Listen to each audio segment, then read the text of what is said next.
Digital உலகத்தில் பல மாதிரியாக ஏமாந்தவர்கள் இந்த பக்கம் இருக்காங்க.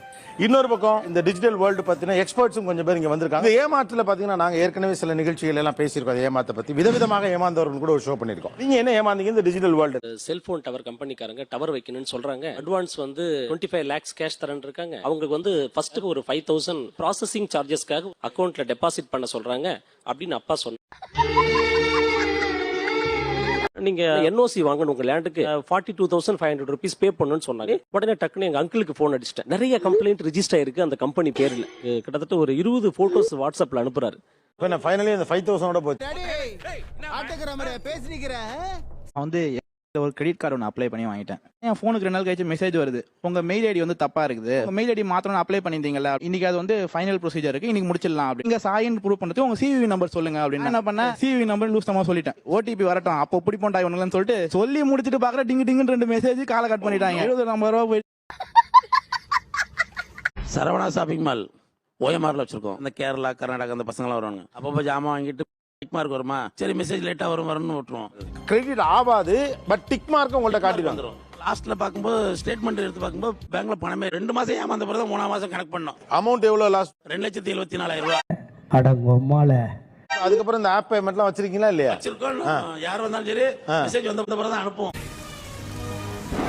2 மாசத்துக்கு இஎம்ஐ போட்டு ஏசியும் டிவியும் வாங்குறோம் ஒரு கடையில. அது நாங்க வரவு செலவு கணக்கு பார்க்கும்போது என்னடா அது 2,000 ரூபாய் நமக்கு குறையுதேன்னு நாங்க 2 மாசமா பாத்துட்டு இருக்கோம். 2 மாசம் வரைக்கும் பாத்தீங்கன்னா 2த்துக்கு மட்டும் தான் இஎம்ஐ பிடிக்கிறாங்க. 3வது மாசம் பார்த்தனா மறுபடியும் ஒரு 2,000 ரூபாய் எக்ஸ்ட்ரா பிடிக்கிறாங்க. வாங்கல நீங்க எதுக்கு பிடிக்கிறீங்க அப்படின்னு கேட்க போகும்போது பேர் மாறிடுச்சு. நீங்க கொடுத்த டீடைல வச்சு இன்னொரு பொருள் வாங்கினதாக உங்கள்ட்ட பணம் எடுத்துட்டு இருக்காங்க. கவனிக்கலன்னா அப்படியே போக வேண்டியது. நியாயமாடா. செக் ஒன்று இஷ்யூ பண்ணியிருந்தாங்க சார். இங்கிலாந்துல ஒரு லேடி எஃபி மூலியமா எனக்கு அறிமுகமானாங்க. நான் ஒரு ஹெல்பிங் மைண்ட்ல வந்து ஒரு 2 lakhs அவங்ககிட்ட ஒரு ஹெல்பிங் மைண்டா கட்டினேன் சார். அப்போ சரி, அந்த செக் வந்து $50,000 வந்து எனக்கு சென்ட் பண்ணி ஏஜென்ட் மூலியமா உங்களுக்கு கால் பண்ணுவாங்க, நீங்க அதை ஃபாலோ பண்ணி இஷ்யூ பண்ணிக்கங்க அப்படின்னா சோலி முடிச்சு. ஃபர்ஸ்ட் ஸ்டார்டிங்ல வந்து 1,95,000 ரூபாய் 2 அக்கௌண்ட்ல சென்ட் பண்ணுங்க. என்னதுக்கு? டாக்குமெண்டேஷன் சார்ஜ் அவங்க அக்கௌண்ட் கொடுத்த அக்கௌண்ட்ல பே பண்ணிட்டேன். அவங்க நெக்ஸ்ட் அடுத்த ஒரு கமிட்மெண்ட், அவங்க அடுத்த ஒரு டிமாண்ட் பண்றாங்க. 18,500 rupees என்ன பே பண்ண சொல்றாங்க. Anti terrorist documentation charge plus drug certificate சொல்லி வாங்கணும்னு சொல்லி ஒரு சர்டிபிகேட் கொடுத்தாங்க சார். ஒரு 1 week 10 daysக்குள்ள 23 லட்சம் ரூபாய் எங்கிட்ட வாங்கி. சரி, நான் செவனே தானா போய்க்கிருந்தேன்.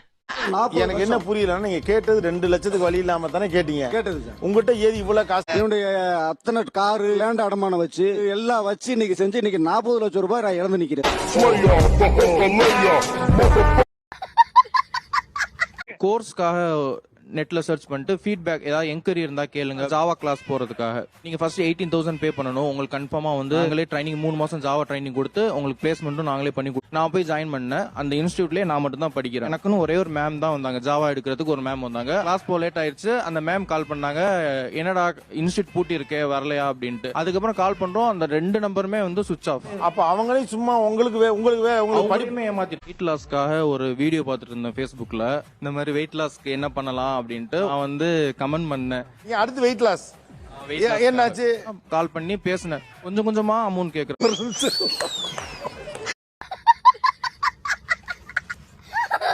நீயும் சும்மா இருக்க மாட்டா போட்டிருக்க.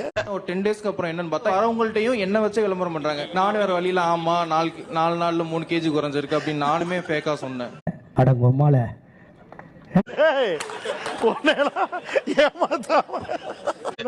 அக்ஷயா கன்ஸ்ட்ரக்ஷன் வச்சிருங்க.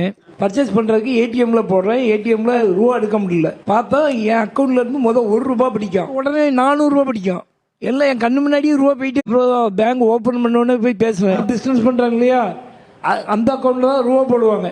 நான் போன் பண்ணோடனே அக்கௌண்ட்ல போடுங்க ரூபா, இல்லாட்டி அவன் எடுத்துருவான். இது வரைக்கும் எவ்வளவு போயிருக்கு? இது வரைக்கும் கிட்டத்தட்ட ஒரு 60,000 ரூபாய்க்கு பக்கம் போயிருக்கு. அந்த இது வந்து எங்க போகுதுன்னே தெரியல, அவங்களுக்கும் தெரியல, மேனேஜருக்கும் தெரியல.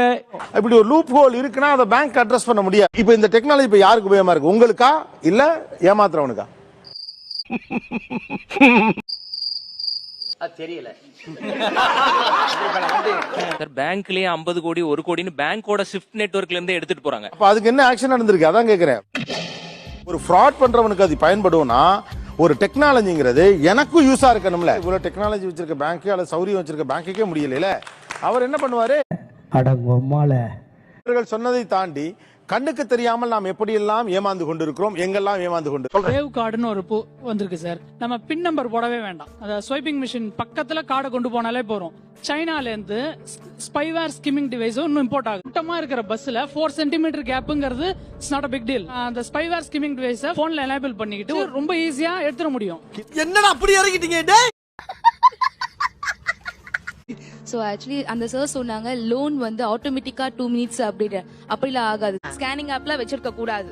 வச்சிருந்தா ஸ்கேனிங் ஆப் இருந்தாலே ஆட்டோமேட்டிக்கா நீங்க லோன்ல அப்ளை பண்ணப்போ ஆட்டோமேட்டிக்கா அப்டேட் ஆயிருக்கு. அதே கொடுத்திருக்காங்க சார். ரூல்ஸ் அண்ட் ரெகுலேஷன் இருக்கு. நம்ம ஃபுல்லா படிச்சிருக்கோம். ஃப்ராட் அப்படின்னு சொல்றதுக்கும் டிஜிட்டல் ஃப்ராட் அப்படின்னு சொல்றதுக்கும் என்ன ஒரு வித்தியாசம் அப்படின்னு சொன்னா, டிஜிட்டலை பொறுத்தவரை டைரக்டா நீங்க சம்பந்தப்பட்ட அதுல மூணாவது நபர் சம்பந்தப்படுறதே இல்லை. ஒரு தேவை உங்களுக்கு பூர்த்தி செய்யறதுக்கு உங்க லோனு ஏதாவது ஒண்ணு வருது அப்படின்னு சொன்னா ஒரு ஆப்பை பாக்குறீங்க, நீங்க அங்க போய் அலோவ் பண்றீங்க. டிஜிட்டல் ஜங்க்னு முன்னால சொல்லுவாங்க, அந்த குப்பையெல்லாம் க்ளீன் பண்ணுங்க அப்படின்னு சொல்லிட்டு. இப்ப டிஜிட்டல்ல ஒரு ஒழுக்கம் வேண்டி இருக்கு. அந்த ஒழுங்கு இல்லைங்கிற பட்சத்துல சிக்கலுக்குள்ள மாட்ட வாய்ப்பு இருக்கு. கீழே பேங்க்காரங்களை கொடுங்க. அந்த wave card is it safe? அப்புறம் டிஸ்டன்ஸுக்கு டேட்டா ஸ்பை பண்ணிக்கலாம். அது பெரிய ரிஸ்க் இருக்கு. இதுல ரிஸ்க் இருக்குன்னா ஏன் கொண்டு வர கேட்டாங்களா? இதை விட ஈஸியா வேணும்னு ஆளாளுக்கு பெரிய நீங்க தான் பெரிய ஆரிங்க இருக்கு. பிறக்கும் போதே 6-7 மூளை வச்சு உங்களுக்கு படைச்ச மாதிரியும் நாங்கெல்லாம் களிமண் நம்ம வச்சிருக்கிற மாதிரி மண்டைக்குள்ள